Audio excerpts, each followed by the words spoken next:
नमस्कार मैत्रिणींनो, आपल्या सर्वांचे माझ्या यूट्यूब चॅनलवर स्वागत आहे। आपली ड्रॉइंग चांगली नाही आहे, आपल्याला चांगले चित्र काढता येत नाही, परंतु रंगोली मॅट तयार करायची आहे। तर रंगोली मॅट तयार करण्यासाठी चित्र कशा पद्धतीने काढायचे हा प्रश्न जर आपणास पडला असेल तर त्याचे उत्तर घेऊन मी येत आहे या व्हिडिओमध्ये। आपल्याला पट्टीने फक्त रेषा जरी मारता येत असतील तरी अतिशय आकर्षक सुंदर अशी जी डिझाइन आहे तर तुम्ही ती काढू शकता। तर ती कशा पद्धतीने काढायची तर चला आपण या व्हिडिओमध्ये आपण ते समजून घेऊया। पहा, आपणासमोर हा कॉटनचा बेस आहे। या कॉटनचा बेस आहे तर मी आपणासमोर दिसत आहे त्या पद्धतीने त्याची 4 पदरी घडी करून घेतलेली आहे। 4 पदरी घडी करताना आपण पाहू शकता याच्या ज्या 2 बाजू आहेत तर या 2 बाजू बंद आहेत, 2 बाजू ही आपल्याला ओपन दिसत आहे। अशा पद्धतीची ही घडी करायची आहे। ही जी डिझाइन आहे तर ही जवळजवळ 3 फुटाची डिझाइन येते। यामध्ये बघा आता आपल्याला इथे सर्कल तयार करून घ्यायचं आहे तर त्यासाठी मी टेप घेतलेला आहे आणि टेपने पूर्ण जे माप आहे म्हणजे केंद्रबिंदू सर्वात प्रथम आपण केंद्रबिंदू तयार करून घ्यायचा आहे। जिथं बंद घडी आहे तिथे केंद्रबिंदूला निशाणी केल्यानंतर तिथून आपण 16 इंच जे आहे तर 16 इंच माप मोजून घ्यायचे आहे टेपच्या सहाय्याने। 16 इंच माप केंद्रबिंदूपासून मोजल्यानंतर 16 इंच माप टेपच्या सहाय्याने मोजल्यानंतर तिथे खून करून घ्या 16 इंच कुठं आलेला आहे।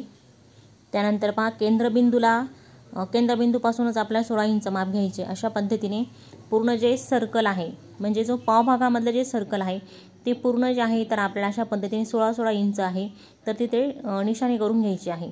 केंद्रबिंदूपासून एक मात्र लक्षात ठेवायचं आहे की केंद्रबिंदूपासूनच आपल्याला हे जे माप आहे तर ते माप घ्यायचे। अशा पद्धतीने केंद्रबिंदूपासून 16 इंच जे माप आहे तर ते पूर्ण जे सर्कल आहे म्हणजे सर्कलचा जो पावभाग आहे तर तिथे तुम्हाला अशा पद्धतीने निशाणी करून घ्यायची आहे। आणि त्यानंतर पहा, त्यानंतर तुम्ही ज्या ज्या ठिकाणी 16 इंचावरती निशाणी केलेली आहे ते सर्व अशा पद्धतीने जोडून घ्यायचे आहेत। म्हणजे पावभागातील जे तुमचं सर्कल आहे, पावभागाचा जो सर्कल आहे तुमचा तर तिथे एका ठिकाणी तो तयार होतो। अशा पद्धतीने तो तयार करून घ्यायचा आहे। त्यानंतर जे 4 लेयर आहेत कापडाचे, बेसचे जे 4 लेयर आहेत तर जर एकाच वेळेस तुम्हाला कापण्यास जमले तर ठीक आहे, शक्यतो 2-2 कापा, कारण की 4 कापल्यानंतर ते जे पदर आहे तर ते निसटू शकतं। मी इथे 2 जे भाग आहे वरचे जे 2 लेयर आहे त्याचे तर ते कात्रीने कापून घेत आहे। आपण पाहू शकता अशा पद्धतीने वरचे जे 2 लेयर आहेत तर ते कापून घ्यायचे आहेत निशाणी जिथे केली आहे तिथे। त्यानंतर आपल्या खालच्या भागावरती देखील जे सर्कल आहे तर ते काढून घ्यायचे। अशा पद्धतीने वरचा जो कापलेला भाग आहे तर त्याच आकारानुसार खाली आपल्याला पुन्हा जे पावभागातील सर्कल आहे तर ते काढून घ्यायचे स्केच पेनच्या सहाय्याने। हे पूर्ण पुढचे भाग जे आहे तर पूर्ण कापून घ्यायचा आहे। आपण खाली देखील आता आकार तयार करून घेतलेला आहे तर तो देखील कात्रीच्या सहाय्याने कापून घ्यायचा आहे। पूर्ण भाग कापल्यानंतर पूर्ण जो सर्कल आहे तर तो आपला सर्कल इथे 16 इंच हा पावभागातील झाला म्हणजे पूर्ण आहे। तर आपण थेट एका कोपऱ्यापासून पुढच्या कोपऱ्यापर्यंत घेतलं तर 32 इंचाचा आपला जो पूर्ण सर्कल आहे तर तो तयार होतो इथे। म्हणजे वर्तुळाचा जो व्यास आहे तो व्यास इथं 32 इंचचा येणार आहे पूर्ण। हे पहा, अशा पद्धतीने आपला जो पूर्ण सर्कल आहे तर हा सर्कल इथे तयार झालेला आहे, आपण पाहू शकता। त्यानंतर जे केंद्रबिंदू आहे आपण केंद्रबिंदूच्या तिथे निशाणी केली होती त्या केंद्रबिंदूपासून सरळ रेष मारायची आहे। म्हणजे वर्तुळाचे 2 सारखे भाग करायचे आहे। सरळ रेष मारल्यानंतर वर्तुळाचे इथे 2 सारखे भाग होणार आहेत। पुढे अशा पद्धतीने जो कापड आहे तर तो दुमडून घ्यायचा आहे। इथे 2 सारखे भाग झाले आहे। त्यानंतर पुन्हा कापड दुमडून घ्यायचं आहे म्हणजे पावभाग जो आहे तर पावभागा एवढी घडी आहे तर त्या कापडाची करायची आहे। ही घडी वाळून घ्या म्हणजे कपडा वाळल्यानंतर त्यावर जोर दिल्यानंतर तिथे आपोआप घडी कपड्याची तयार होणार आहे। आपला केंद्रबिंदू लक्षात ठेवायचा आहे, केंद्रबिंदूपासूनच आपणास काम करायचं आहे। अशा पद्धतीने पुन्हा ही जी घडी आहे तर ती अशी दुमडून घ्यायची आहे आणि त्या कापड आहे तो प्रेस करा। अशा पद्धतीने इथे निशाणी करून घ्यायची आहे जेणेकरून जो पावभाग आहे तर पावभागचे सुद्धा निम्मा भाग आहे तर तो आपल्याला इथे मिळणार आहे। अशा पद्धतीने निशाणी करून घ्यायची आहे। त्यानंतर पुन्हा इकडचा जो भाग आहे पावभागामध्ये पुन्हा दुमडायचा आहे। दुमडल्यानंतर पुन्हा त्याचा जो मध्य भाग आहे तर तिथे पुन्हा निशाणी करून घ्यायची आहे। अशा पद्धतीने आपल्याला एका वर्तुळाचे जवळजवळ 8 सारखे भाग करायचे आहेत।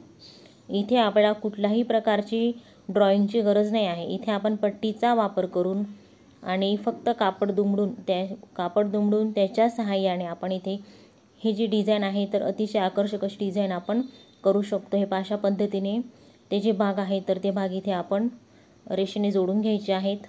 इथे एका वर्तुळाचे 8 भाग तयार होतात, म्हणजे अर्ध्या भागामध्ये 4 सारखे भाग आणि अर्ध्या भागामध्ये 4 सारखे भाग तयार होतात. अशा पद्धतीने एका वर्तुळामध्ये 8 भाग तयार करून घ्यायचे आहेत.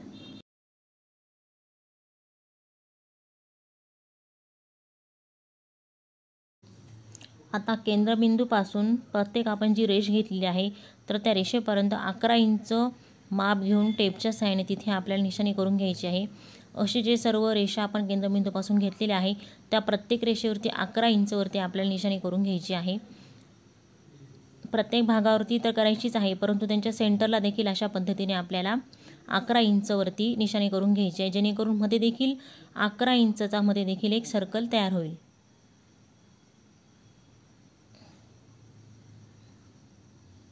अकरा इंच ही त्याची त्रिज्या झाली. मधलं जे सर्कल आहे तर त्याची त्रिज्या झाली इथे 11 इंच.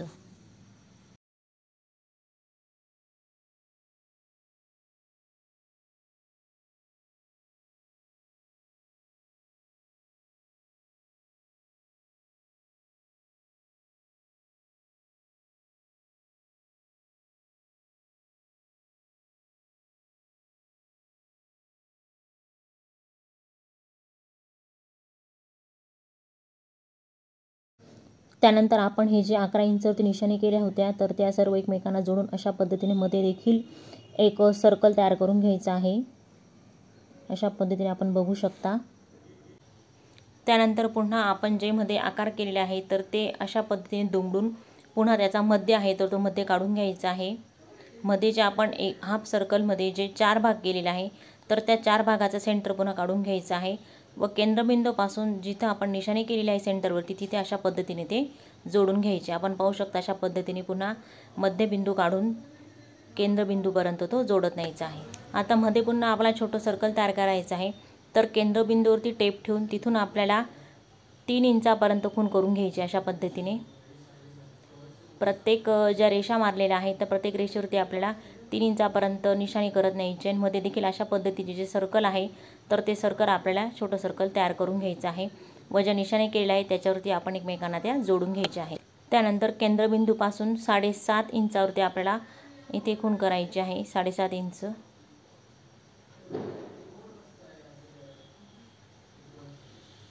केंद्रबिंदूपासून एक रेष सोडून द्यायची आहे. मध्ये एक रेष सोडून एक रेषेवरती आपल्याला 7.5 इंचावरती इथे खूण करायची आहे, निशाणी करून घ्यायची आहे अशा पद्धतीने. आणि त्यानंतर पहा अशा पद्धतीने पानाचा आकार आपल्याला तिथे तयार करायचा आहे.